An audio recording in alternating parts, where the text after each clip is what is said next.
Turkish officials have warned the U.S. for decades that officially recognizing the events of 1915 as a genocide would have severe diplomatic consequences, not just between the NATO allies, but also for Turkey's own reconciliation efforts with its neighbor Armenia and for stability in the southern Caucasus. Turkey's President Recep Tayyip Erdogan directly addressed those concerns, saying President Biden's statement was the wrong step. But he added that Turkey still sought to establish good neighborly ties with Armenia. Turkey currently does not have official ties with its neighbor, and its border with Armenia has been closed for decades. But after Azerbaijan's decisive victory over Armenia in the Nagorno-Karabakh war last year, hopes grew that an opening was available for all three countries. An opening to move towards reconciliation and the normalizing of relations.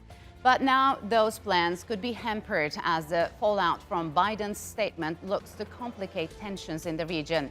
So, what steps need to be taken to ensure that stability isn't threatened? And to answer that, joining me now from Istanbul is Idil Kilavuz. She is an associate professor of political science at Medeniyet University. And from Istanbul, Matthew Bryza. He is the former U.S. ambassador to Azerbaijan. Idil, Matthew, welcome to Straight Talk. It's good to have you on the program. Idil, how has Biden's statement and decision on the 1915 events hampered the prospects of a possible reconciliation between Turkey and Armenia? The statement by Biden actually complicated the relations further. So there were some other issues between the United States and Turkey. And this statement also complicated the relations more. There were many other issues. But it's good that leaders, both presidents, decided to have a conversation in NATO summit in June. So it is going to be a good opportunity that they're going to have a chance to talk these difficult issues face to face in June in Brussels. So do you agree, Matthew? Has this made issues more complicated, or can we say that a historic opportunity been missed, or we should wait until the dust to settle a bit? Yeah, I have a slightly different view. Having been the person who wrote the first draft of the Armenian Remembrance Day messages when I worked in the White House for 4 years, I recall that as we would get close to April 15th, there would be very stark warnings coming from Ankara that if the president used the G word, there would be a complete collapse of U.S.-Turkey relations. And that's what happened here. Of course, the Turkish government has expressed its anger, but as Idil was just saying, I mean, the two leaders are moving on, and they're going to meet on the margins of the NATO summit. I think that Secretary Blinken tried to cushion the blow actually by calling the president of Azerbaijan right after President Biden used the word genocide. So both sides clearly want to move on. And I think it's the right thing to do. And I hope Armenia gets to a point where it also puts this issue behind its relationship with the United States and takes advantage of the amazing opportunities before it right now to restore its economic and transportation links with both Turkey and Azerbaijan. But now that's a difficult thing for any Armenian politician to advocate. I think maybe the mood will change a bit after Armenia's upcoming elections on June 20th. Yeah, so Idil, what's your take on that? Give us an Armenian perspective. Biden, because has favored the problem be resolved between the two countries, but now Armenia and the Armenian diaspora seem emboldened by the U.S. decision not to normalize with Turkey. How is it going to play out? Yes, so there can be an influence on Armenia as well, that they are going to continue not having diplomatic relations with Turkey and not opening the border after this statement. And so we're going to see, as Matthew said, that there is going to be an elections in June 20th. In Armenia, and the political situation is very complicated in Armenia. They lost the war, and there are a lot of arguments, discussions in the country about this.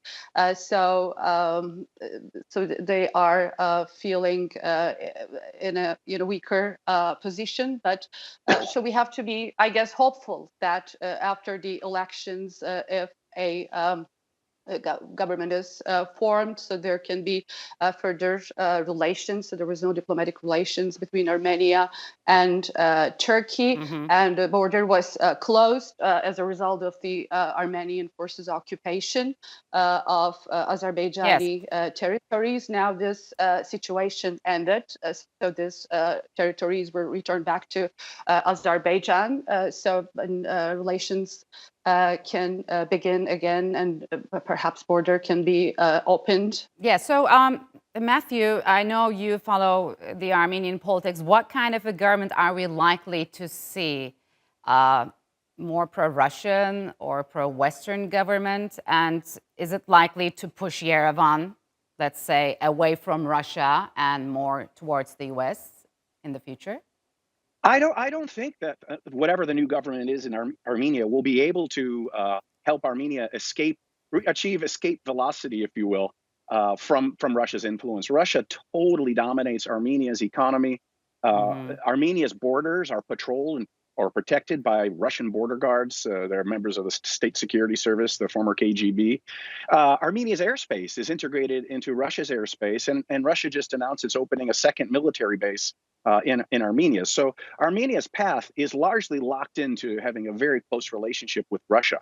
But that is not to say that Armenia doesn't want to have a multi-vectoral approach, or doesn't want to have the opportunity to generate economic growth by cooperating more with Turkey. So I think, as you said, Aisha, and as Idil was saying, initially a part of the Armenian American diaspora was emboldened by this use of the word genocide by President Biden, but another part is not, and another part wants to see Armenia move on, and it's the same within Armenian politics.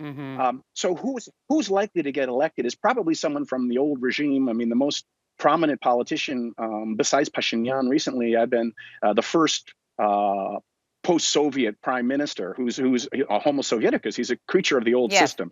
So the next government's going to be, I think, sort of a caretaker government until Armenian politics dust settles after the loss of the war. So, Idil, how could this decision likely to impact the post-conflict peace-building process in the South Caucasus? In terms of the relations between Armenia and Azerbaijan after the war, as you know, there was a ceasefire agreement, but there was no final settlement, and there were some expectations that after this war there would be some kind of negotiations between the countries, but so far it didn't happen. Maybe after the establishment of the new government in Armenia, there can be some improvements on these issues as well. Okay, so yes, I mean, Matthew, following the Nagorno-Karabakh war, Armenia came up with 3 concrete offers: opening of the railways, communication lines between Azerbaijan, Armenia, and Russia and Turkey, and emergence of a 6-party cooperation, including Georgia format. I mean, could this be possible now? It is possible. I actually think that the passage of this, or the signing of this resolution finally by the U.S. president, is putting that difficult historical issue behind the parties. And I know for a fact that there are committees that have been formed, chaired by deputy prime ministers of Russia and Armenia and Azerbaijan, that are tasked with developing specific transportation infrastructure projects. And they're developing those projects. The problem is just that right now in Armenia, if you're a politician and you come out publicly and you advocate cooperating with either Azerbaijan or Armenia, either Azerbaijan or Turkey, you'll be labeled a traitor and be politically attacked and ruin your political career. So that's why getting over this June 20th election is such an important thing to do. And that'll happen soon. In my experience, the many Armenians I knew in government, the leadership, and common people, Of course, they had strong feelings about the events of 1915, but their priority was their own lives, was Armenia. And whatever the US president said about 1915, yes, it was important morally, but that was a far secondary issue. And so these burning issues of restoring economic growth, I think, are going to carry the day. Yeah, so did the war in Nagorno-Karabakh last year expose the vulnerability of energy infrastructure in the region. Moving forward, what should be done to keep the energy resources safe there? Yeah, as Matthew said, also there are a lot of problems in the region, economic problems, and economic development must be a priority. So it is going to be good for the population living in the region as well. They have economic problems. They need jobs. Also, there was an infrastructure problems, as you mentioned, as a result of this devastating war. And for this, parties need to cooperate and think about the economic development of the region and economic development of the people living in the region. And this should be the priority of all parties. So, Matthew, if one day Turkey and Armenia were to talk, what should be the starting point? Because I sometimes think of Metsamor nuclear plant, which is one of the most dangerous nuclear plants in the world and just 16 kilometers away from Turkey. What's your view on that? Yeah, I agree. That is hopefully not a ticking time bomb, but one of the most dangerous reactors in Europe. And 20 years ago, Armenia committed to close it down, but was expecting help from the European Union. And those sort of cooperative projects never occurred. So picking up on Aisha, what you just said, I think the initial thing to do between Armenia and Turkey would be electricity cooperation. In addition to being at the center of the international negotiations on the Nagorno-Karabakh conflict, I was also at the center of the U.S. effort to help Turkey and Armenia normalize their relations back in 2009. And at that time, the first major project we were looking at was establishing electricity linkages between Turkey and Armenia. So that makes the most sense. But beyond that, I know from my business circles here in Istanbul, there are all sorts of interested investors and construction companies who like to help rebuild the infrastructure, not only in Azerbaijan, but also develop organized industrial zones that could even be on the territory of Azerbaijan in Nakhchivan and Armenia and Turkey simultaneously. And that could attract a lot of investment that could create jobs for many Armenians. Yeah. But I think the first project is going to be electricity. All right, Idil, Matthew, unfortunately, we'll have to leave it here. Thank you very much for joining us.